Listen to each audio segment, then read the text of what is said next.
Hi friends, good morning. ನೋಡಿ sir, ನಾವೆಲ್ಲಿದ್ದೀವಿ? Ayodhya. ಇನ್ನೂ 5 kilometre ಇದೆ ಸರ್. ನೋಡಿ, ಆದರೆ ನಮಗೆ ಒಳಗಡೆ ಬಸ್ಸು ಬಿಡ್ತಾ ಇಲ್ಲ. ನಮ್ಮ ಪರಿಸ್ಥಿತಿ ಏನಾಗಿದೆ ಅಂದರೆ, ಅಯೋಧ್ಯೆ ಮುಂಚೆನೇ 10 ಕಿಲೋಮೀಟ್ರಿಂದನೇ ಗಾಡಿ ಪಾರ್ಕಿಂಗ್ ಕೊಟ್ಟಿದ್ದಾರೆ. ನೋಡಿ, ಎಲ್ಲ ಪೊಲೀಸರು ಬ್ಲಾಕ್ ಮಾಡಿ ಹಾಕಿದ್ದಾರೆ.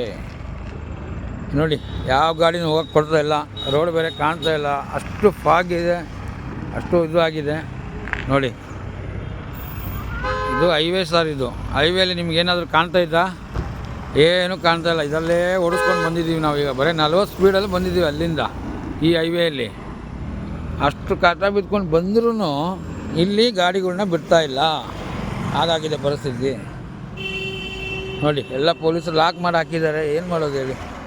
ಪೂರ ಬ್ಲಾಕ್. ಇವ್ರು ನೋಡಿ, ಪೊಲೀಸರು ಕಾಣ್ತಾ ಇದ್ದಾರೆ ಸರ್. ಇವರೆಲ್ಲ ನಿಂತವರೇ ಪೊಲೀಸರು. ನಿಮ್ಗೆ ಯಾವುದೋ ಕಾರಣಕ್ಕೂ ಈ ಹೈವೇದಲ್ಲಿ ಬಿಡಲ್ಲ. ರೋಡ್ ಬಂದ್ ಮಾಡಿ ಹಾಕಿದ್ದಾರೆ.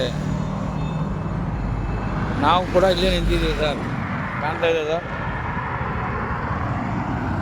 ನೋಡಿ, ಇಲ್ಲೂ ಹೈವೇಲಿ, ಈ ಹೈವೇದಲ್ಲಿ ಮಧ್ಯೆ ಗಾಡಿ ಓಡಿಸೋಕೆ ಕಾಣ್ತಾ ಇಲ್ಲ. ಅದರಲ್ಲಿ ಬೇರೆ ಇವರು ಗಾಡಿ ಬೇರೆ ಬಂದು ಸ್ಟಾಪ್ ಮಾಡಿದ್ದಾರೆ. ಒನ್ ವೇಲೂ ಹೋಗೋಕ್ಕಾಗಲ್ಲ. ಇದಾಗಿದೆ ಸರ್ ಪರಿಸ್ಥಿತಿ. ಏನು ಮಾಡೋದು ಅಂತಲೂ ಗೊತ್ತಾಗ್ತಾ ಇಲ್ಲ. ನೀವು ಬರೋರು ಹುಷಾರಾಗಿರಿ ಸರ್.